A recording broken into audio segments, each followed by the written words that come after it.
Welcome to the autopsy of a massive geopolitical failure.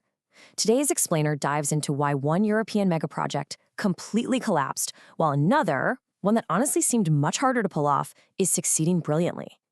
Picture a massive aircraft hangar. It's vast, it's brightly lit, the floor markings are perfectly painted and ready for assembly, and it's completely empty. That's the reality we're diving into. And it all started with a truly staggering number, a projected budget of roughly 100 billion euros. Back in 2017, France and Germany launched the Future Combat Air System, or FCAS for short. Spain jumped on board later. This whole thing was meant to be this massive post-Brexit statement of industrial might. It was supposed to prove, beyond a shadow of a doubt, that Europe could still build a genuinely new sixth-generation combat aircraft together. But here is the stark reality. 0 prototypes were built, nothing. After 9 years of high-level meetings, endless negotiations, and those massive projected budgets, they were left with an empty room. The crewed fighter at the very heart of this colossal joint venture was completely scrapped. Section 1. The death of FCAS. Let's look at how this actually unraveled behind the scenes. The ending was, ironically, much quieter than the beginning. It basically unraveled over just 3 days in June 2026. First, German Chancellor Friedrich Merz privately gave President Macron the bad news in Montenegro.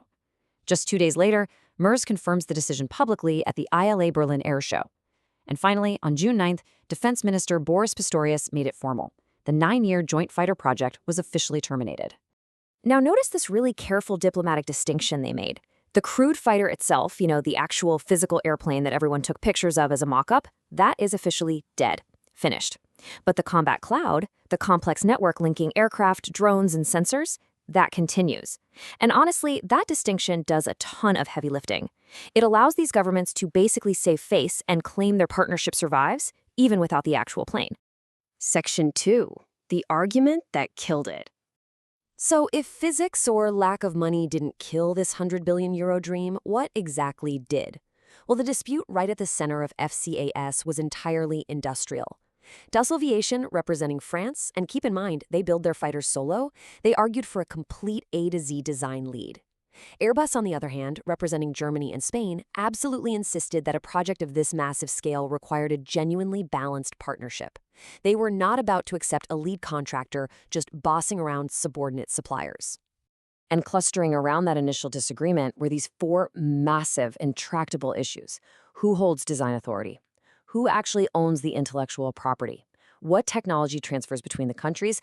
And then there's the biggest silent killer. Who controls export rights? You see, a modern aircraft's economic survival absolutely depends on selling it abroad, and these partners practically never agreed on who those export customers should be. But here is the absolutely critical takeaway. None of these is an engineering problem.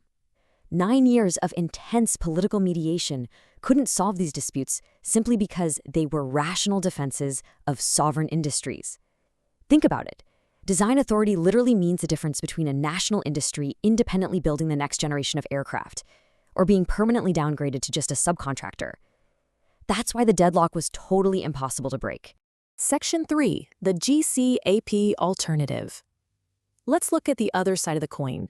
To truly grasp why FCAS failed so spectacularly, we have to look at the exact opposite scenario, a program that actually survived.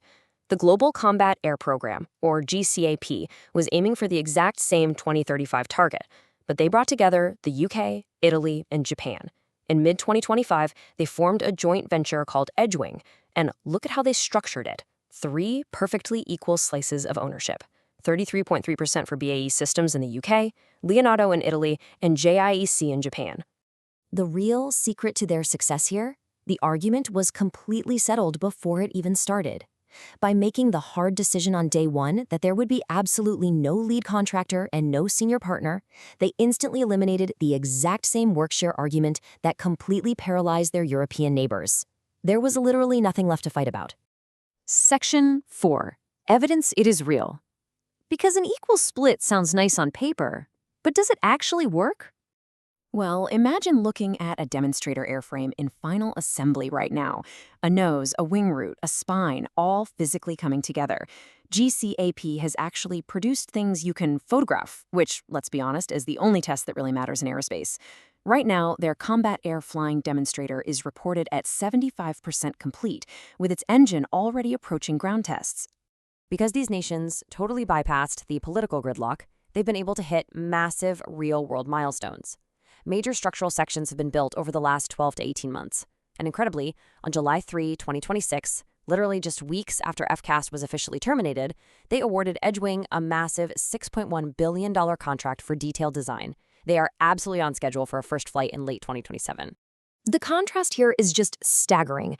9 years of FCAS generated little more than plastic mock-ups, endless ministerial councils, and a permanent workshare argument.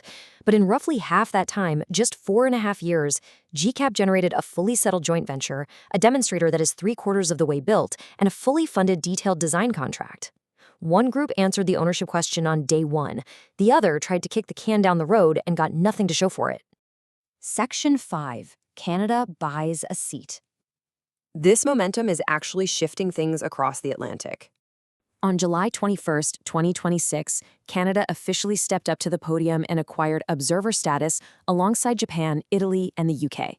Now, to be clear, Canada didn't actually join the fighter program. They don't have any contractual obligations, committed funds, or decision-making roles right now. Instead, they very shrewdly bought a low-cost option just to sit in the room. They get an inside look at governance and long-term planning before the industrial pie is completely sliced up. Section 6. What Europe is left holding.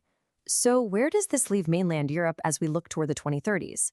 This complete collapse leaves the continent with a massive strategic problem that no amount of budget can fix quickly. You see, a 2035 aircraft has to be designed right now. The fallout is intense. France retains its solo capability, sure, but now it has to shoulder 100% of the next-gen costs alone. Germany outright canceled its fighter and is reportedly eyeing GCAP or U.S. alternatives. In Spain, they face the exact same crisis, but with significantly less industrial weight to throw around. So, this leaves a massive, hovering question over European skies. Will European consolidation finally converge on the program that actually works? Or will national pride leave the continent simply buying American aircraft by default? As things stand right now, both of these outcomes are completely live and totally undecided. Moving forward, there are 3 absolutely crucial things you need to watch. First, GCAP's late 2027 demonstrator first flight. That's the moment it stops being an argument and becomes a real flying aircraft. Second, Germany's next move. Will Berlin actually seek equity in the Edgewing joint venture? And third, watch closely how long Canada remains just an observer, because that window for actual work share closes really fast once the design phase finishes up. I want to leave you with this final thought. The hardest part of building a fighter together is agreeing who is not in charge. Because at the end of the day, 9 years and 100 billion euros later, we're left with a very painful lesson. Massive engineering programs don't fail in the laboratory. They fail in the boardroom during the very first year, when a partnership discovers that if it can't agree on who leads, it ultimately can't build anything at all.